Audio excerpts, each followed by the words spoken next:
নমস্কাৰ বন্ধু বান্ধৱীসকল, মোৰ ইউটিউব চেনেললৈ আপোনালোকক স্বাগতম জনাইছোঁ। বন্ধু বান্ধৱীসকল, মই আজি আপোনালোকৰ লগত আলোচনা কৰিম যে প্ৰভু বিঘ্নহৰ্তা গণেশ বাবা অৰ্থাৎ প্ৰথম পূজ্য দেৱতাসকলৰ প্ৰথম পূজ্য হৈছে বিঘ্নহৰ্তা গণেশ বাবা।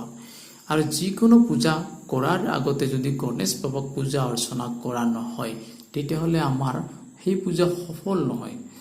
বন্ধু বান্ধৱীসকল, সেই বিঘ্নহৰ্তা গণেশ বাবাৰ 12টা প্ৰিয় নাম, সেই 12টা প্ৰিয় নাম যদি আপোনালোকে স্মৰণ কৰিব পাৰে বা নাম জপ কৰিব পাৰে তেতিয়াহ'লে আপোনালোকৰ কি হ'ব, যি মনত ভয় ভাৱ আছে সেই ভয় ভাৱ নাইকিয়া হ'ব, সংকট দূৰ হ'ব, বিঘ্ন নাইকিয়া হ'ব।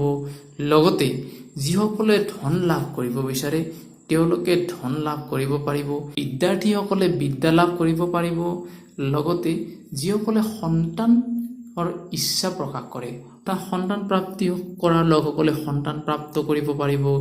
লগতে যিসকলে বেপাৰ বাণিজ্যত উন্নতি কৰিব বিচাৰে তেওঁলোকে বেপাৰ বাণিজ্যতো উন্নতি কৰিব পাৰিব। এই সকলো কথা জানিবলৈ বন্ধু বান্ধৱীসকল মোৰ এই ভিডিঅ'টো প্ৰথমৰ পৰা শেষলৈ চাই থাকিব।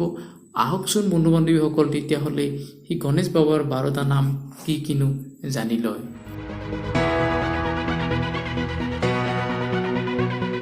1 নম্বৰ হৈছে Vakratunda, 2 number Ekadanta, 3 number Krishna Pingaksha, 4 number Gajavakram, 5 number Lambodaram, 6 number Vikata, 7 number Vighnarajendram, 8 number Dhumravarna, 9 number Bhalachandra, 10 number Vinayaka, 11 number হৈছে গণপতি, 12 নম্বৰ হৈছে গজানন।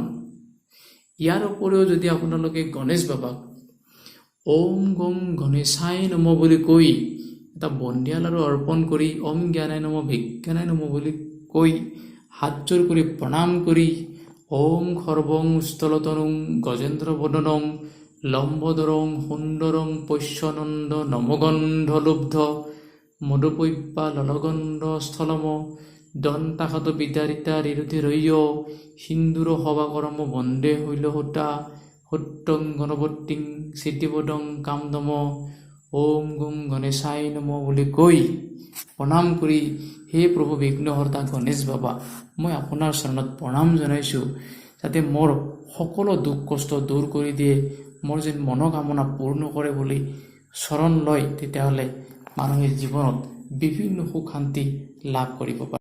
মন্ত্ৰটি মই আকৌ এবাৰ কৈছোঁ, ওম খৰ্বং স্থলতনুং গজেন্দ্ৰ বদনং লম্বোদৰং সুন্দৰং পশ্যনন্দ নমগন্ধলুব্ধ মধুপৈপ্পা ললগন্ধ স্থলম দন্তাখাত বিদাৰিতা ৰিৰুধিৰয়্য সিন্দুৰ সভাকৰম বন্দে শৈলহোতা সত্যং গণপতিং সিদ্ধিপদং কামদম। এইটো হৈছে গণেশ বাবাৰ প্ৰণাম মন্ত্ৰ। বন্ধু বান্ধৱীসকল, আশা কৰিছোঁ মোৰ ভিডিঅ'টো চাই ভাল পাইছে। ভাল পালে লাইক কৰিব, শ্বেয়াৰ কৰিব আৰু লগতে আমাৰ সৈতে জড়িত হৈ থাকিবলৈ চেনেলটো ছাবস্ক্ৰাইব কৰিবলৈ নাপাহৰিব।